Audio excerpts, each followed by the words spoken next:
예, 대통령님 안녕하십니까. 새해 복 많이 받으십시오. 한국일보 이성택 기자입니다. 이번에 여러 가지 방중 성과가 있었다라는 평가가 나오고 있는데요. 그중에서 이제 한반도 평화 안정 관련해가지고 중국이 건설적인 역할을 하는 것으로 이렇게 확인된 부분이 성과로 좀 꼽히고 있습니다. 그리고 이제 이 과정에서 한중이 평화 구축을 위한 창의적 방안을 지속적으로 모색하겠다 이런 결론이 좀 도출됐는데요. 어떤 창의적 방안을 좀 생각하고 계신지 그게 또 한 가지 궁금하고요. 또 이거 연관된 질문인데 이번에 한중 정상회담 결과에서 한반도 비핵화 관련해서는 언급이 나오지가 않았습니다. 그래서 이걸 두고서 오히려 북한을 대화의 장으로 이끌기 위한 전략이라는 평가도 있고 아니면은 중국의 한반도 비핵화 의지가 후퇴됐다 이런 상반된 평가도 있는데요. 비핵화가 공식적으로 거론되지 않은 이유 그리고 두 정상께서 한반도 비핵화 관련해 가지고 어떤 인식을 좀 모으셨는지 들어보고 싶습니다. 정상 간의 대화의 가장 중요한 부분은 구체적 사안에 대한 해법 이런 것도 있겠지만 더 중요한 것은 신뢰죠. 시 주석께서도 그런 말씀을 하시더군요. 말은 쉽게 할 수 있다. 행동은 쉽지 않다.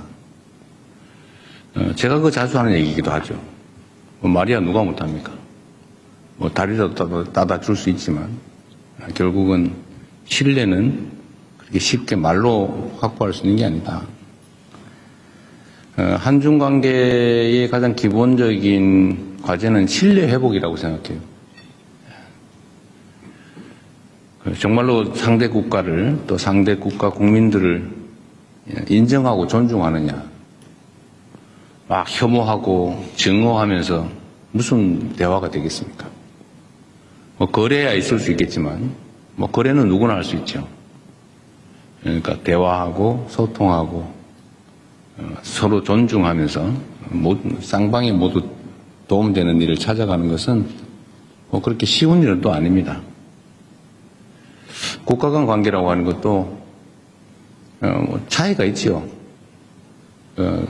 다른 점도 있고 서로 마음에 안 드는 점도 있고 또 공통의 과제도 있고 또 서로 함께 좋아하는 점도 있겠죠. 그러나 그 차이들은 좀 줄여나가고 또 갈등적 요소는 또 최소화하고 이해하려고 노력하고 또 상대의 입장을 존중하고 또 공통으로 추구하는 가치들에 대해서는 또 함께 힘써 노력하고 또 이러다 보면 관계는 개선이 되겠죠. 큰 방향이 어긋나는 쪽으로 가느냐 또 함께하는 쪽으로 가느냐 이 방향이 중요하지 않습니까? 그 방향에서 제일 크게 영향을 미치는 것은 결국 정상 간의 신뢰 그리고 아주 근본적으로는 각국 국민들의 마인드겠죠. 싫어하는 마인드를 갖느냐 아니면 공감하고 존중하는 마인드를 갖느냐 중요합니다. 저는 한국과 중국이 정말로 떨어질 수 없는 이웃이고 우리 입장에서 보면 중국은 세계 최대 거대한 시장이죠. 좀 무한한 가능성을 가진 땅입니다. 거기를 왜 우리가 배척합니까? 거기를 빼놓고 뭐하러 저기 멀리 가서 고생합니까? 물론 먼 곳도 버릴 것은 아니지만 가까운 곳에 저 거대한 가능성 잠재력을 방치하거나 아니면 심지어 배척할 필요는 없죠. 국가 지도자가 그런 행태를 보이면 국민들이 고생하지 않습니까? 기업들이 고생하죠. 그래서 이번 정상회담에서는 한중 간의 신뢰 회복 또 한국과 중국 국민들 간의 우호적 인식, 공감을 좀 확대하는 데 중점을 뒀다는 말씀을 드리고 그 점에서는 매우 큰 성과가 있었다고 생각합니다. 당연히 한반도를 중심으로 한 평화와 안정은 중요한 의제이죠. 당연히 아주 긴 시간 깊이 있는 논의를 했습니다.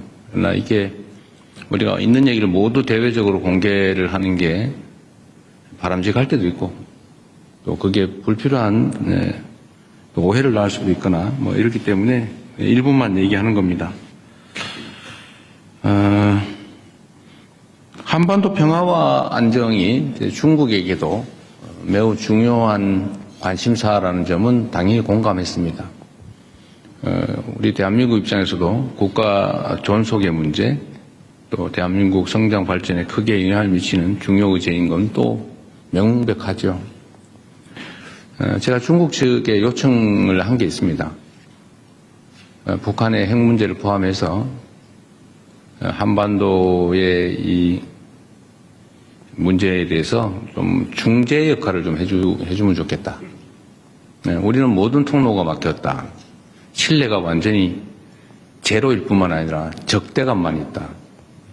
그래서 우리는 노력하지만 지금 현재는 완전히 차단된 상태라서 소통 자체가 안 되니까 중국이 그 중재자 역할을, 평화의 중재자 역할을 좀 해주면 좋겠다. 이렇게 얘기했습니다. 시 주석께서는 지금까지 노력을 평가하고 인내심을 가질 필요가 있다. 이런 얘기를 했습니다. 근데 인내심에 관한 얘기는 시 주석뿐만 아니라 이창 총리도 똑같은 얘기를 하더군요. 인내심 얘기를.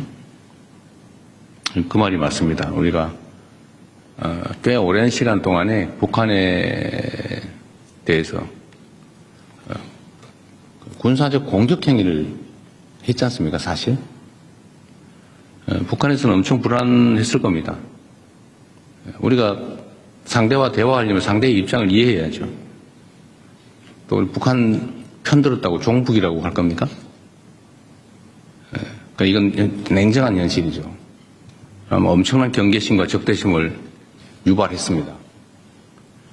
대화가 쉽지 않죠.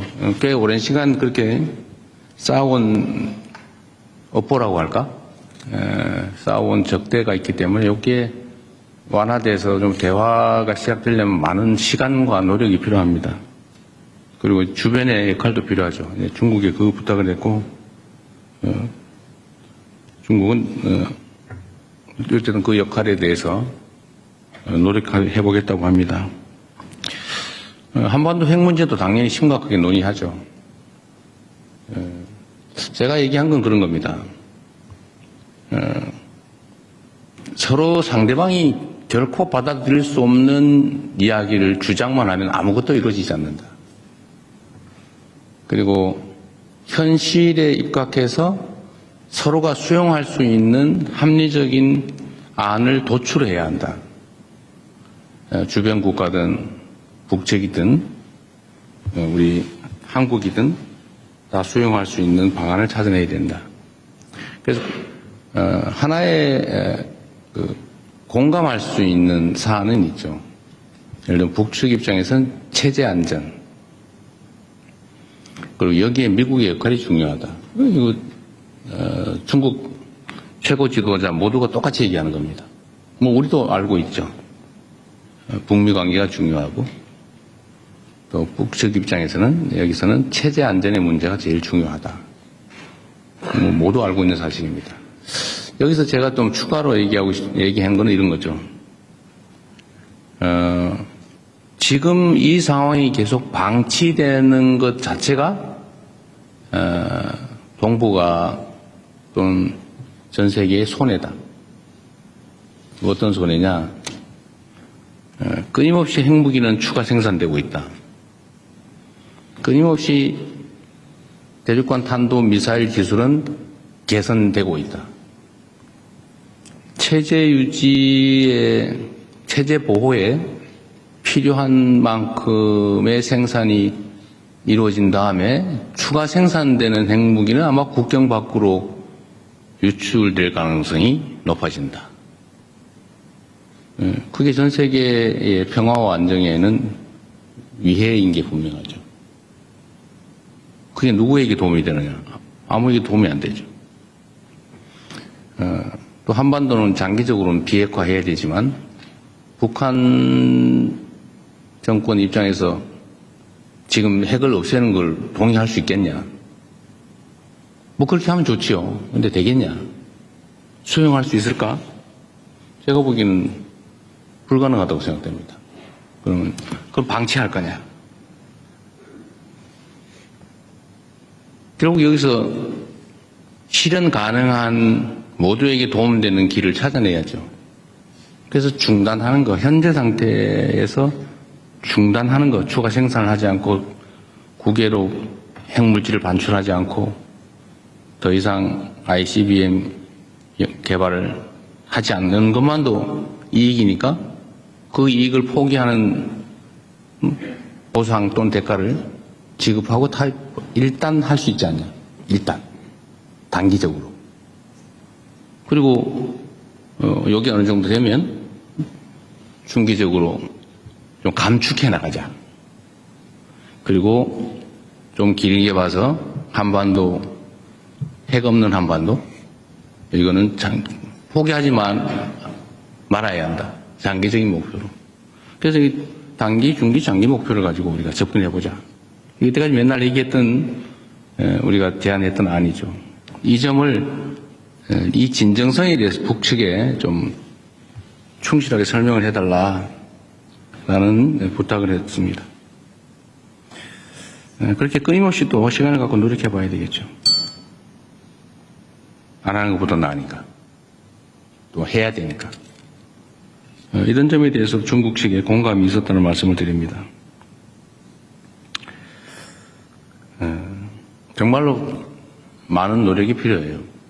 그리고 여기에는 우리 대한민국 국민 여러분의 또 인내와 이해도 필요합니다.